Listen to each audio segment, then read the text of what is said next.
তোমাদের জন্য নিয়ে চলে এলাম আবার একটা নতুন ভিডিও, যেখানে তোমরা আবেদন করতে পারো অষ্টম শ্রেণী পাশে, এছাড়াও মাধ্যমিক পাশেও আবেদন করতে পারবে। একাধিক পোস্ট রয়েছে, তোমাদের সঙ্গে পোস্টগুলো দেখানো হচ্ছে। প্রথম পোস্ট এক্সিকিউটিভ অ্যাসিস্ট্যান্ট অফ গ্রাম পঞ্চায়েত, তারপরে দ্বিতীয় পোস্ট গ্রাম পঞ্চায়েত কর্মী। এভাবেই তোমরা দেখে নাও, দেখানো হচ্ছে তোমাদের স্ক্রিনে। ডেসক্রিপশন বক্সে লিঙ্ক দেওয়া থাকবে ওয়েবসাইটে, তোমরা এসেও তোমরা নিজেরাও দেখতে পারবে। আর তোমাদের সামনে একটা আলোচনা করে দিচ্ছি আমি। গ্রাম পঞ্চায়েতে তোমরা ক্লিক করবে, যে পোস্টে তোমরা আবেদন করবে সে পোস্টের এতে ক্লিক করবে, দিয়ে আমি পোস্টে ক্লিক করলাম গ্রাম পঞ্চায়েত কর্মী। এটা পিডিএফটা ডাউনলোড করি, অ্যাটাচমেন্টটা কী বলছে দেখি।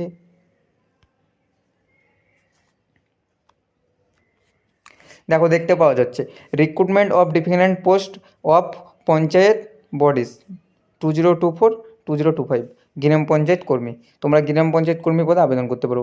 এলিজিবিলিটি ক্রাইটেরিয়া কী রয়েছে, যেটা এডুকেশন কোয়ালিফিকেশন হয়। বলছে সিটিজেন অফ ইন্ডিয়া, তোমাদেরকে ভারতীয় নাগরিক হতে হবে।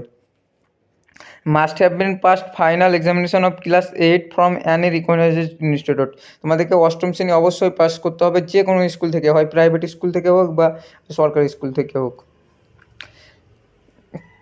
তারপরে এজ, তোমাদের age on of the first day of January, তোমাদের জানুয়ারির প্রথম দিনে হিসাবে 2024 অনুযায়ী হিসাব করতে হবে।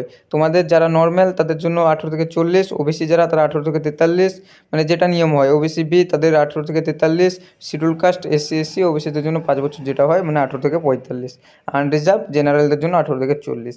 তোমাদের মাসিক বেতন দেখো কত দেওয়া হবে, সেটা হচ্ছে পে সার্কেল লেভেল তোমাদের 17,000 টাকা থেকে 43,600 টাকা পর্যন্ত দেওয়া হবে। সিলেবাস এমসিকিউ, তোমাদের পরীক্ষা হবে এমসিকিউ পদ্ধতিতে, অর্থাৎ তোমাদের ওএমআর শিটে পরীক্ষা হতে পারে বা যে কোনোভাবে পরীক্ষা হোক না কেন, সম্পূর্ণ কোশ্চেন এমসিকিউ আসবে। English 10 marks, class 8 VEEI study, মানে তোমার অষ্টম শ্রেণী লেভেলের প্রশ্ন থাকবে এমসিকিউ। তারপরে বেঙ্গলি 13টা এমসিকিউ থাকবে তোমাদের অষ্টম শ্রেণী লেভেলের। তারপরে অ্যাথমেটিক্স তোমার শেষে 10টা এমসিকিউ থাকছে, সেটা ক্লাস 8 লেভেলেরই। তারপরে জিকে থাকবে তোমাদের জন্য 10, আর ইন্টারভিউ হবে তোমাদের টোটাল 15 নাম্বার। তোমরা এরভাবে যদি পাস করে যাও তাহলে তোমরা পদে অবশ্যই চাকরি পেয়ে যাবে। এরপরে তোমাদের সঙ্গে আলোচনা করব কিভাবে আবেদন করবে।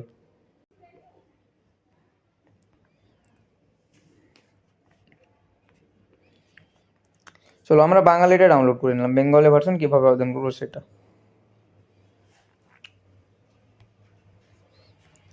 কীভাবে আবেদন করতে হবে, পশ্চিমবঙ্গ পঞ্চায়েত নিয়োগ ব্যবস্থা সিস্টেম অনুসরণ করার প্রক্রিয়া। আপনার চাকরির আবেদন পূরণ করার উপায়। প্রথমে তোমাকে রেজিস্ট্রেশন করতে হবে। আপনার বৈধ ইমেল আইডি, নাম এবং জন্ম তারিখ, জেন্ডার দিয়ে পোর্টালে রেজিস্ট্রেশন করুন। প্রথমে তুমি রেজিস্ট্রেশন করবে, তারপরে সেটা লগ ইন করবে, তারপরে এডিট প্রোফাইলে চলে আসবে ড্যাশবোর্ডের, তারপরে চাকরির জন্য আবেদন করবে। যে পদে আবেদন করবে, অনেকগুলো পদ রয়েছে, যে পদে তুমি আবেদন করবে সে পদটা সিলেক্ট করবে। এখানে সম্পূর্ণ লেখা আছে, দেখো বৈধ মোবাইল নাম্বার লিখুন।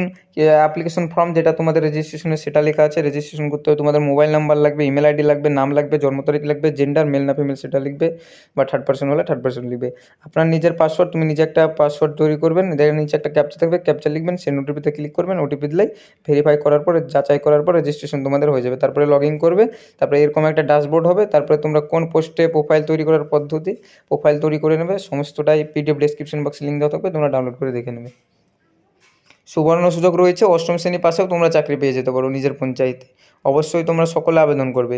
যাদেরও আবেদন করতে অসুবিধা হবে আমাকে হোয়াটসঅ্যাপ করবে বা আমার লোকাল নাম্বারে কল করবে। আমার ইউটিউব চ্যানেলের অ্যাবাউটে যাবে, সেখানে আমার ডিটেলস পেয়ে যাবে, কন্ট্যাক্ট ডিটেলস। ধন্যবাদ চ্যানেলের সঙ্গে জুড়ে থাকার জন্য।